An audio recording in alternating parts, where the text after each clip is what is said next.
지난 한 주간 설 명절들 잘 보내셨습니까? 저도 연휴 기간 동안 양가 부모님들도 뵙고 또 제 쪽 형제들 그리고 우리 처가 쪽 형제들도 만나서 좋은 시간들을 가졌습니다. 안 봐도 그런 줄 다 알지만 만나보니 이게 어느 집이나 어느 인생이나 문제가 없는 집 그리고 문제가 없는 인생은 없는 것 같습니다. 그렇기에 내년 이맘때 설에는 다들 더 좋아져서 만날 수 있었으면 좋겠다. 그렇게 기도해 봅니다. 우리 인은교회 식구들도 내년 이 설에는 다들 더 좋아져서 설을 맞이했으면 그렇게 기도해 봅니다. 그런 복이 저희 여러분 모두에게 있어지길 주님으로 축원합니다. 그러려니 어떻게 해야 되겠습니까? 그래서 어떤 사람들은 그러기 위해서 더 열심히 뛰어야 되겠다. 그렇게 새해 다짐을 하는 분도 계십니다. 근데 그런 노력만으로 다 되는 것이 아니라는 것을 잘 알아서인지 사람들 중에는 설 명절에 복 많이 받으세요. 이렇게 복 많이 받으시라는 인사들을 많이 건넵니다. 세상에 복 많이 받으라고 해서 싫어할 사람이 어디가 있겠어요. 그래서 다시 한번 축원드립니다. 2014년 새해 우리 인원교회 성도님들 모두 정말 복 많이 받으시길 주님으로 축원합니다. 제가 이렇게 말씀드리면 성도님 중에서 주 목사님도 알고 봤더니 다른 목사님들과 별 다를 게 없으시네. 시간마다 복 타령이나 하시고 혹시 그렇게 생각하실 분이 계실지도 모르겠습니다. 아니면 주일마다 십자가 복음은 열심히 안전하시고 복 타령만 하시나 실망이다. 이렇게 생각하실지 모르겠습니다. 아마도 이제 그렇게 생각하신다면 그렇게 생각하신 것은 복 받는 것 자체가 싫어서가 아니라 다 제쳐두고 그저 복하는 그 신앙이 잘못됐다고 생각해서 그리하는 거겠죠. 저도 그런 생각에는 동의합니다. 저도 그렇게 생각합니다. 이제는 오래된 광고인데 옛날에 어느 카드 회사에서 그 광고 중에 부자 되세요 이렇게 가피를 했던 그 광고가 있었어요. 근데 사람들이 다 그 부자 되세요라는 말이 너무나 좋아가지고 그 광고가 인기였던 적이 있었습니다. 근데 저는 하여튼 그 광고 그 말이 되게 듣기에 거북스러웠어요. 왜냐하면 그 말이 마치 사람이 부자 되는 것이 인생의 최고의 목표이고 또 부자만 되면 성공한 인생이 되는 것처럼 그게 들려서 그 말이 좀 이렇게 거북스럽게 들렸던 거였습니다. 그러니까 설교 시간에 복 받는 것에 대해서 자주 설교하는 것에 대해서 혹시 염증 반응을 하시는 분들이 계신다면 아마 그런 같은 맥락에서 그리하신 것이라 그렇게 생각됩니다. 성도가 자기에게 맡겨진 십자가를 지고 묵묵히 주님과 신길을 걸어가야지 우리 주님께서는 우리 죄 때문에 십자가 고난 당하셨는데 우리가 하나님의 자녀라고 하면서 세상 복에 연연해서 복복하는 것은 이게 성도로서의 본분에 합당하지 않다. 아마 그렇게 생각해서 그렇게 반응하는 것이라 그렇게 생각합니다. 근데 문제가 뭐냐면요. 생각은 그렇게 시작을 했는데 이게 시작은 그런데 그렇다 보니까 나중에는 어떻게 되냐면 성도들이 복을 구하는 것은 별로 안 좋은 것이고 복을 구하는 성도는 수준이 낮은 성도고 십자가 헌신을 강조하는 성도는 수준이 높은 성도이다. 이렇게 생각을 하게 되는 것이 문제라는 거죠. 그러나 제가 설교 시간에 복 얘기를 자주 하는 것이 그 옛날에는 부자 되세요 하는 그 광고를 그렇게 싫어했던 목사가 개척교회 하면서 이제 변질이 돼가지고 살아보니까 뭐니 해도 머니가 최고더라. 이렇게 그래서 복복하는 것이 아니고요. 실은 성경을 읽어보니까 성경이 계속 복 얘기로 가득 차 있더라고요. 하나님께서 계속 복 이야기를 하시니까 하나님의 대변인이 돼서 저도 복 얘기를 자주 하는 것입니다. 지난주 설교 제목이 뭐였습니까? 먼저 시험하신 하나님. 근데 먼저 시험하시는 하나님이라는 말의 그 뒤에 뉘앙스 뭐예요? 시험하신 이후에는 어쩌신다고요? 복을 주셨다는 거죠. 복 주시기 전에 복 받을 만한가 시험해 보셨다는 겁니다. 아브람만이 아니고요. 천지창조 시작하면서부터 하나님께서는 복을 주시길 원하는 하나님이셨어요. 그래서 천지창조하실 때 창세기 1장에 보니까 22절 하나님이 그들에게 복을 주시며 이르시되 생육하고 번성하여 여러 바닷물에 충만하라 새들도 땅에 번성하라. 하나님이 이 공중의 새들 저 바다의 물고기들에게도 복을 주셨고요. 이어지는 28절에 보니까 하나님이 그들에게 복을 주시며 하나님이 그들에게 이르시되 생육하고 번성하여 땅에 충만하라 땅을 정복하라 그랬습니다. 그러니까 천지창조 때부터 하나님께서 온 피조물들에게 복 주길 원하셨고요. 그리고 다 지으시고 그 일곱째 날을 복되게 하사 거룩하게 하셨다 그러셨습니다.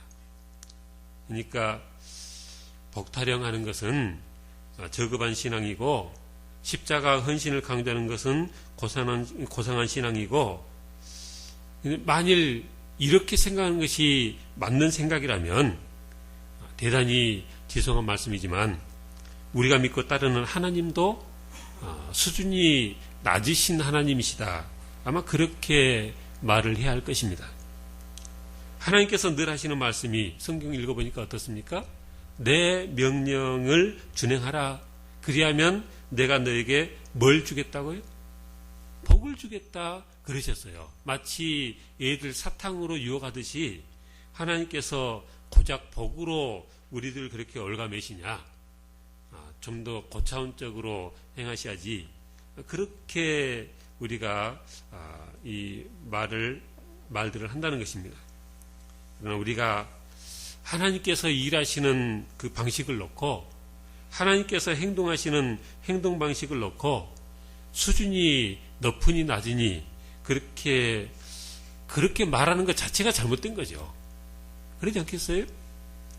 그렇기에 아무리 고상하게 들릴지라도 십자가 헌신만 하나님의 뜻이고, 그렇게 우리는 주의 군사로서 모든 복을 누릴 생각을 포기하고 그저 내게 맡겨진 십자가만 지고 주님 뒤를 따라야 한다.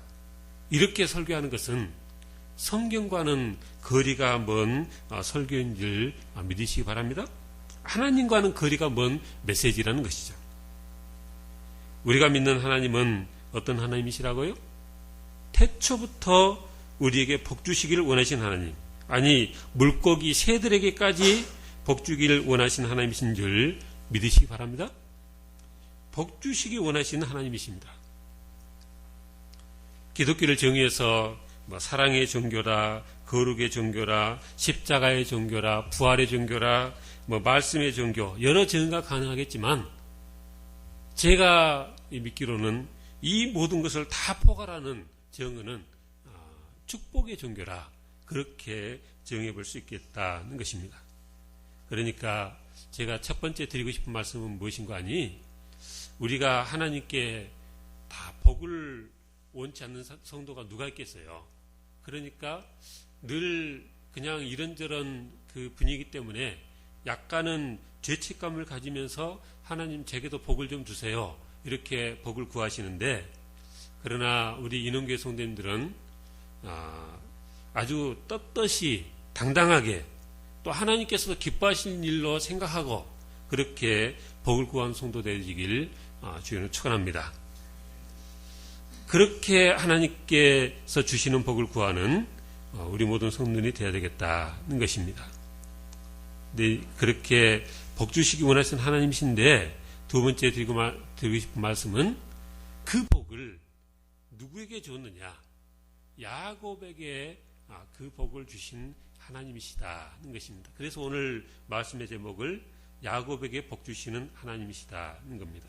그러니까 오늘 이 제목의 강조점은 어디에 있냐면요, 복 주시는 에 강조가 있는 것이 아니고요, 야곱에게까지 복을 주신 하나님이시다는 거예요. 오늘 본문 우리가 너무나 잘 아는 본문입니다. 야곱이 형 에서를 피해서 하란으로 도망길입니다. 해가 저물어서 이제 더는 못 가고 땅바닥을 요삼고 하늘을 이불 삼고 돌을 베개 삼아서 잠을 청했습니다. 혹시 들판에서 이렇게 주무셔 본 적이 있으십니까? 밤에 그렇게 이 들판에서 혼자 이 돌을 베개 삼아서 잠을 청하는 그 신세가 얼마나 처량하게 느껴졌겠어요. 야곱 생각에 성경에 이런 말은 없지만 또 야곱이 그런 생각을 했을 수준인지는 모르겠지만, 내가 늙은 아버지를 속이고 거짓으로 축복을 받으니까 당장 내 신세가 이렇게 처량한 신세가 되는구나. 사람이 거짓말하면 안 되는데 남의 것을 속여서 빼앗으니까 이렇게 즉시 벌을 받는구나. 아마 그런 생각도 들 법한 그런 상황이었습니다. 그리고 우리들 생각에도 우리 하나님이 공의 하나님이신데 그렇게 온갖 교활한 술책으로 그 늙은 아버지 눈을 속여서 받은 축복이 무슨 축복이 되겠는가? 늙은 아버지 이삭은 속여도 하나님은 속일 수 없는 법인데 하나님께서는 다 알고 계실 테니 말짱 헛수고일 텐데 야곱 그 미련한 놈 하나는 알고 둘은 계산이 안 되는 정말 미련의 극치다. 아마 이렇게 생각하는 것이 맞아 보이는 상황입니다.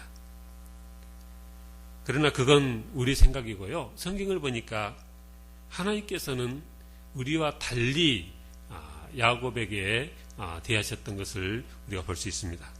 오늘 본문 그 13절에 보니까 그렇게 돌을 베이하고 누워서 자는데 하나님께서 야곱에게 꿈속에 나타나셨어요.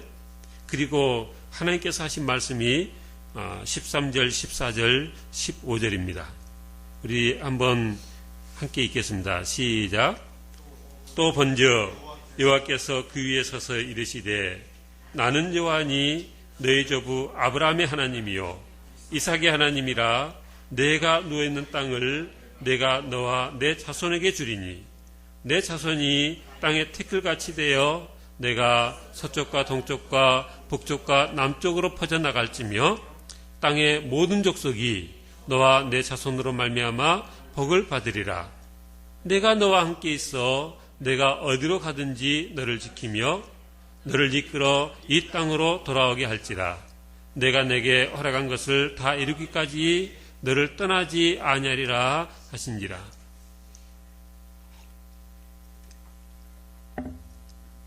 그렇게 아버지를 속이고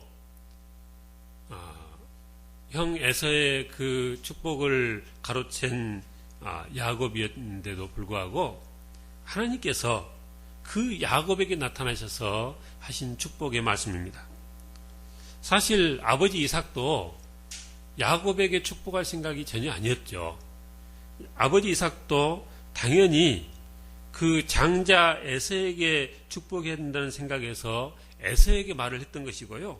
그래서 아버지의 그 말씀을 듣고 에서가 사냥해서 별미를 만들어 축복을 받겠다는 생각에 가서 열심히 사냥을 하는 그런 중이었습니다. 근데 그 사이에 우리가 잘 아는 것처럼 교활하게 그 사이에 엄마 리브가와 그리고 이 야곱이 작당을 해서 어떻게 했어요? 형 에서의 옷을 갖다가 입히고, 그러니까 그 엄마도 대단한 엄마죠. 그죠? 형 에서의 옷을 갖다 입히고, 형은 그렇게 온몸이 털로 북실북실한데 야곱은 매끈한 피부니까 이게 들통나면 안 되겠다 싶어가지고 그 매끈한 목하고 이 손 같은 데다가 염소 가죽으로 갖다 대고 또 엄마가 해준 그 별미와 떡을 가지고 이렇게 아버지 앞에 나갑니다. 아버지 하고 부르니까 아버지는 지금 에서를 기다리는데 목소리가 에서가 아닌 거죠. 그래서 그래 내 아들아 네가 누구냐? 아버지 이삭이 네가 누구냐 물었습니다. 그러니까 사람이 나이 들면 죽긴 죽어야 돼요. 아니 얘가 아들이 앞에 와 있는데도 그것을 못 봤다는, 못 알아본 만큼 눈이 안 좋았다는 거잖아요. 시력이. 그죠? 그러니까 야곱이 아버지에게 나는 아버지의 맏아들 에서로소이다. 바로 지책에 있는 아버지한테 야곱이 내가 맏아들 에서입니다. 그렇게 말을 하는 그 상황을 한번 생각해 보세요. 얼마나 간도 큰 거죠. 그죠? 옛날에 보니까 노아 할아버지가 그냥 저주를 하니까 그 함과 가나안 족속이 그 자녀들이 얼마나 그 저주 속에 그때부터 살게 됐는데, 그러니까 부모의 축복이 얼마나 두렵고 부모의 저주가 얼마나 두려운 건데, 이게 이삭이 그냥 어느 순간 눈이 밝아져 갖고 너 야곱인데 하고 그냥 저주를 퍼부으면 큰일 날 상황인 거죠. 그런데도 야곱은 그냥 뭐 눈에 보이는 게 없는 거예요. 어쨌든 형한테 이 축복을 뺏기면 안 된다는 일념에 그냥 이 형 에서의 옷을 걸쳐 입고 그냥 이 가죽으로 이렇게 염소 가죽으로 갖다 대고, 그리고 또 자기 입을 벌려서 내가 아버지의 장자 에서입니다. 그렇게 말을 하고 있는 그런 상황이라는 거죠. 그러니까 아버지가 내가 이렇게 준비한 것을 드시고 나를 축복해 주십시오. 그러니까 아무래도 좀 이게 이상한 거죠. 그래서 아니 어떻게 이렇게 신속하게 요리를 해왔느냐. 그러니까 또 야곱이 뭐라고 합니까? 이게 다 27장에 오늘 그 앞장에 나오는 얘기인데, 이 야곱이 하나님 여호와께서 나로 순조롭게 그 짐승을 만나게 해서 내가 이렇게 빨리 잡아가지고 빨리 요리를 해서 왔습니다.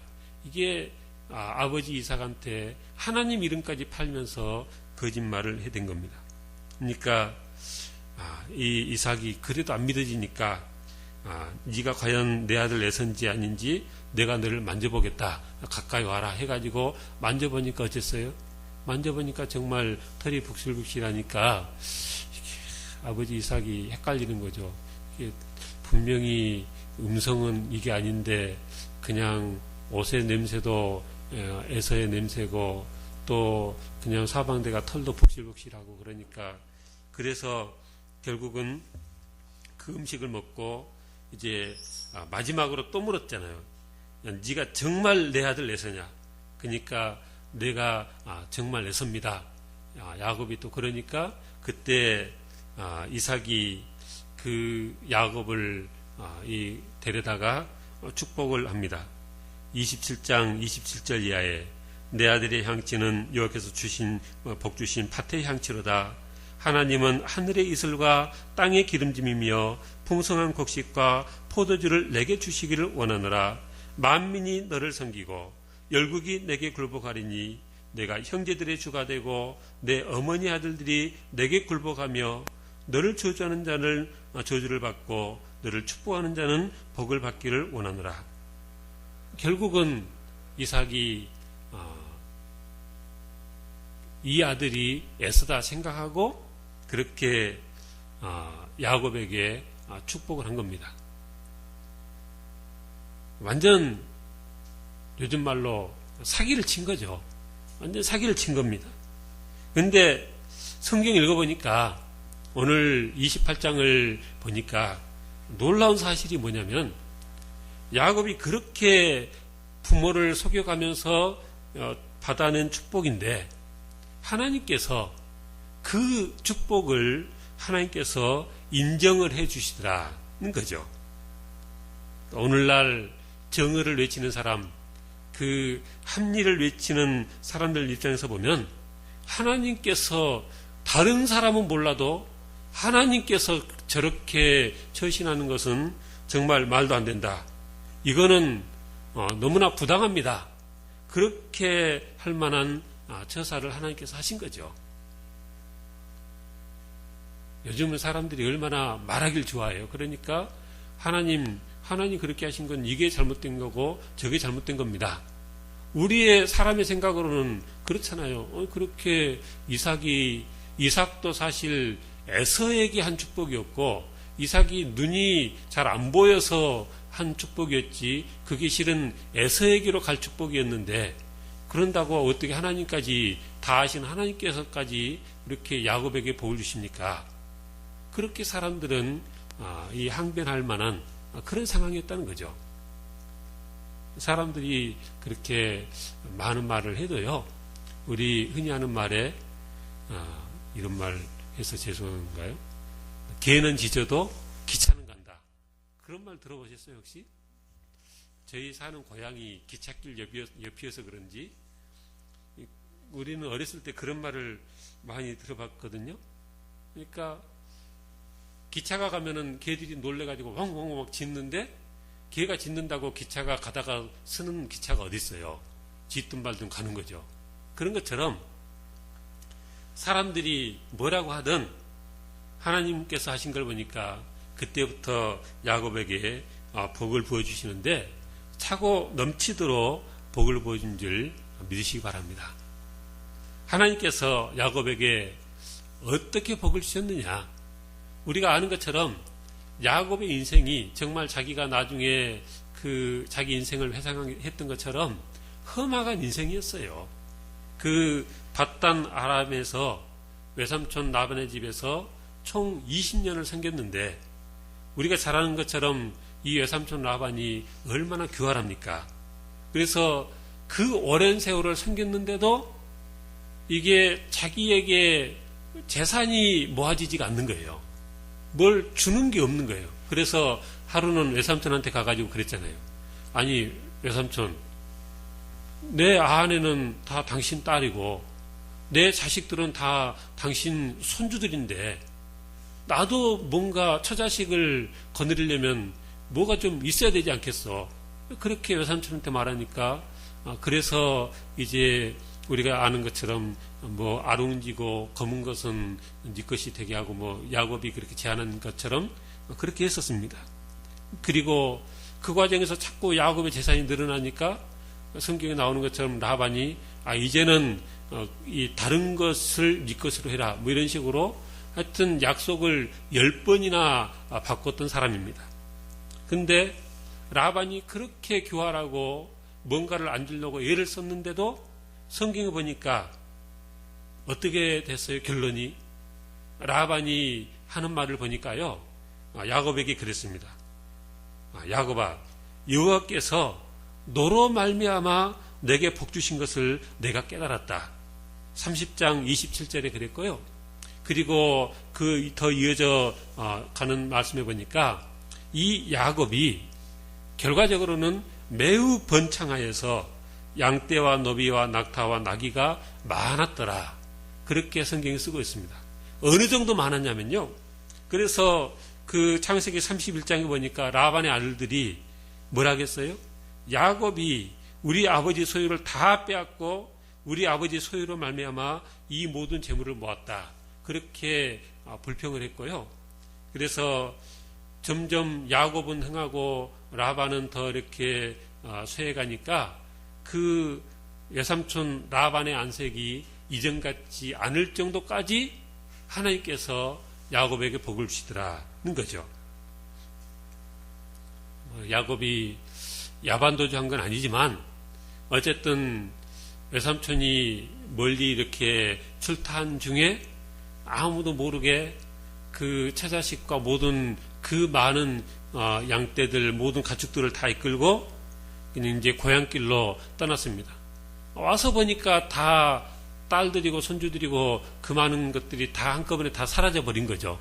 그래서 라반이 화가 머리끝까지 치밀어 가지고 내 이것들을 하면서 이제 쫓아갔는데 7일 길을 쫓아가서 만나게 됐다는 것이죠. 근데 이제 그 다음 날이면 그들을 붙잡을 수 있는 그 거리가 됐던 그 전날 밤에 하나님께서 꿈에 라반에게 나타나셔가지고 뭐라고 하셨어요? 너는 삼가 야곱에게 선악간에 말하지 말라. 하나님께서 그렇게 말씀하시니까 그냥 라반이 모든 것을 다 포기하고 그냥 선하게 야곱을 보내줍니다. 이 라반이 그랬습니다. 내가 너를 해할 만한 능력이 내 손에 있으나 너희 아버지의 하나님이 어젯밤에 내게 말씀하시기를 너는 상가 야곱에게 선악간에 말하지 말라 하셨다.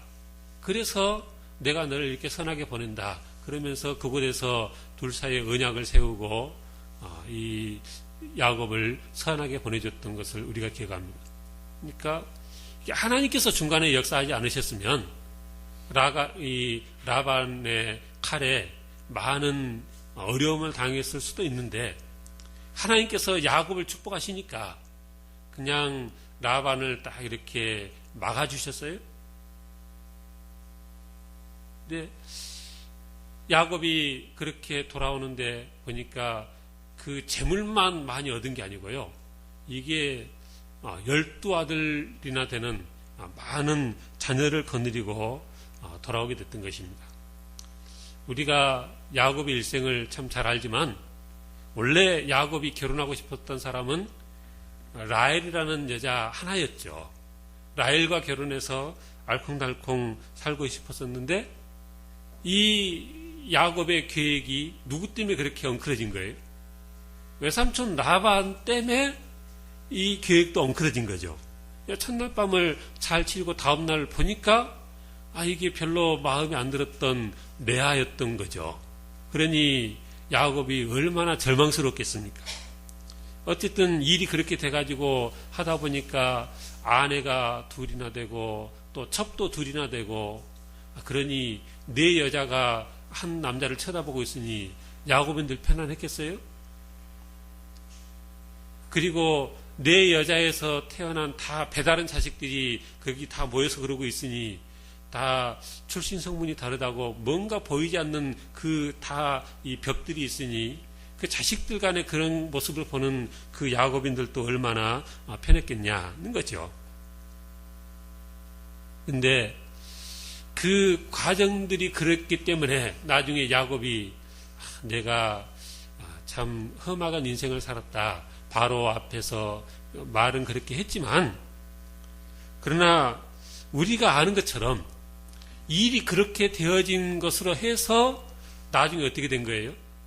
이스라엘의 12지파가 형성이 된 거죠. 그러니까 하나님께서는 처음부터 야곱에게 그렇게 해서 12아들을 주려고 계획을 하셨던 것 같습니다. 그러니까 야곱 입장에서는 레아는 원치 않았는데 레아가 아니었으면 6아들이 어디서 생겼겠어요. 레아가 6아들은 낳아줬는데 그죠?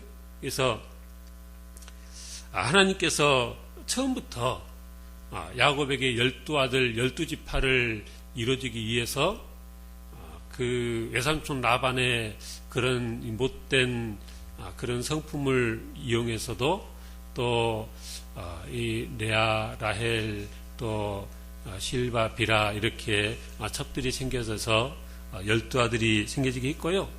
그래서 나중에 보니까 요한계시록 보니까 새 예루살렘이 내려오는데 그 새 예루살렘 성은 12문으로 동서남북 각각 세문씩 12문이 있는데 그 12성문 위에 쓰여진 이름이 뭐라겠어요?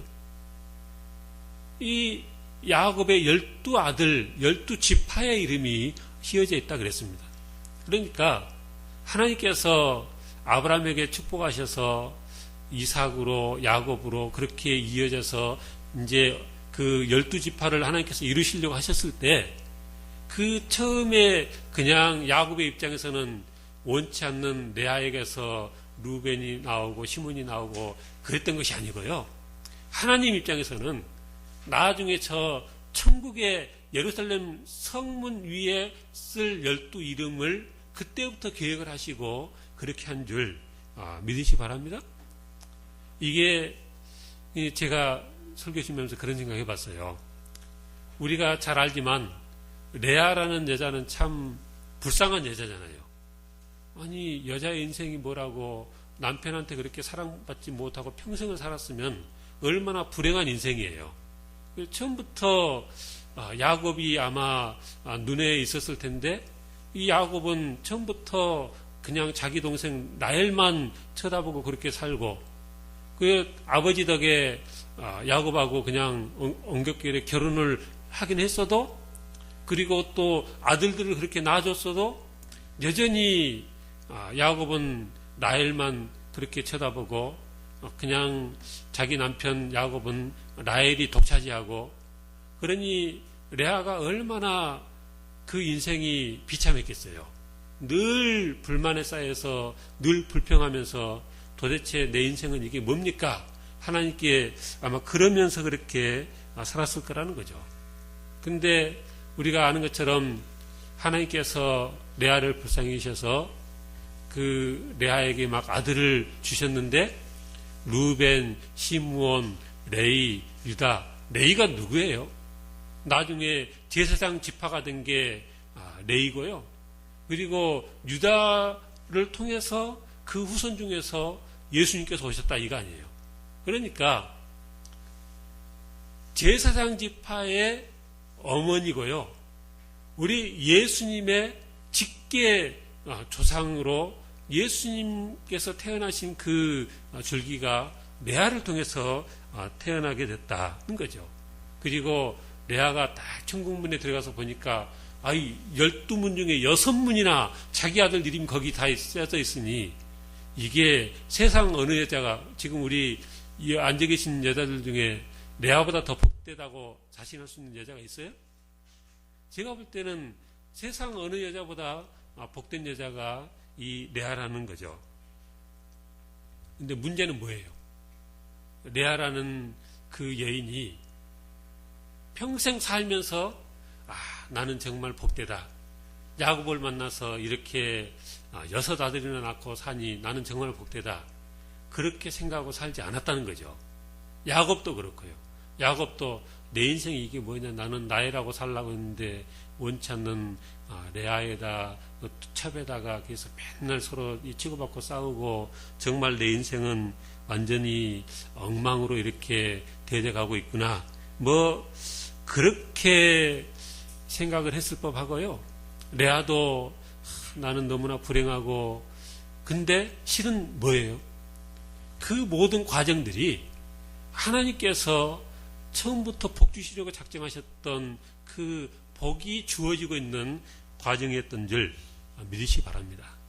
무슨 얘기냐면요, 우리도 야곱처럼, 우리도 레아처럼, 우리도 하나님께서 내게 이렇게 펼쳐지는 모든 과정들이 내게 복 주시는, 실은 복을 주시고 계시는 과정인데, 우리는 그것을 깨닫지 못하고 감사하지 못하고 기뻐하지 못하고 살아갈 수 있겠다는 것입니다.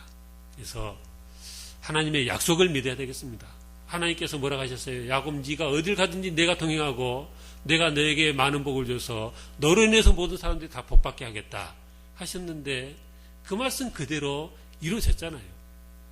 하나님께서 우리에게도, 하나님의 자녀 우리에게도 복 주시길 원하시고 그렇게 복 주시겠다고 약속하셨는데, 그러니 우리 인생도 내가 생각할 때는 어떻게 생각이 되든지, 우리 인생도 하나님께서 복 주시는 그 복을 받고 살아가는 과정이다, 그렇게 믿으시길 저는 축원합니다. 말씀을 마치겠습니다. 그래서 오늘 드리고 싶은 말씀은, 우리도 그렇게 야곱처럼 간절히 하나님의 축복을 사모하는 그런 이 성도가 되어야 되겠다는 것입니다. 고향으로 돌아가려고 해도 이제 옛날에 지은 죄가 있으니까 벌써 20년이나 지났어도 형 에서가 무서운 거예요. 그래서 그 야복강 강가에서 하나님과 죽을 힘을 다해서 씨름을 했잖아요. 야, 날이 세례하니까 나 좀 놔줘라 해도 끝내 야곱이 내게 축복해 주지 않으면 내가 놓지 않겠습니다 하니까 환두뼈를 쳐서 하나님이 떠나가시면서, 야, 내가 내게 축복한다 하면서 네 이름을 이제부터는 야곱을 하지 말고 이스라엘이라 해라. 그렇게 하나님께서 끝내 붙들었던 그 야곱에게 그곳에서 또다시 축복했던 것을 우리가 기억합니다. 야곱은요, 성경에 보니까 누구한테 그렇게 축복을 받으려겠어요? 아버지 이삭한테, 아버지 이삭이 해주는 그 축복이 그렇게 귀하다고 생각을 했어요. 오늘날 정서로는 참 안 맞는 얘기죠. 오늘날은 애들도 부모한테 부모님이 무슨 그런 축복이 정말 효과가 있나? 그렇게 생각하고 또 부모들도 나한테 그런 능력이 있나? 그렇게 생각하잖아요. 그죠? 근데 이삭이 했던 축복을 보면요. 그냥 이게 덕담 차원의 우리 명절에 만나가지고 복 많이 받으십시오. 새해 복 많이 받으세요. 이런 덕담 차원이 아니고요. 나중에 에서가 와가지고 나한테도 축복해달라고 하니까 뭐라 해요?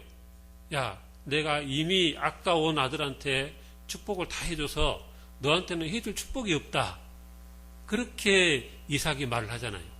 그러니까 이게 부모의 그 축복이 그대로 임해서 노아가 함을 저주하니까 그 함의 후손들이 이렇게 저주를 받아서 형제들이 종이 되고 했던 것을 우리가 기억합니다.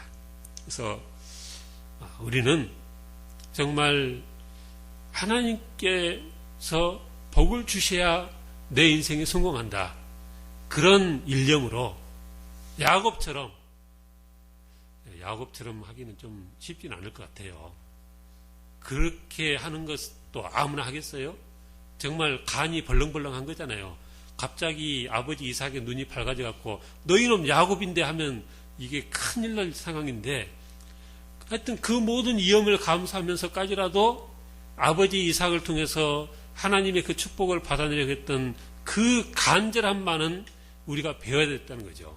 그래서 하나님의 축복을 간절히 사모하고 하나님의 복을 받아 누리는 우리 인원교회 성도님 다 되시길 주로 축원합니다. 기도하겠습니다.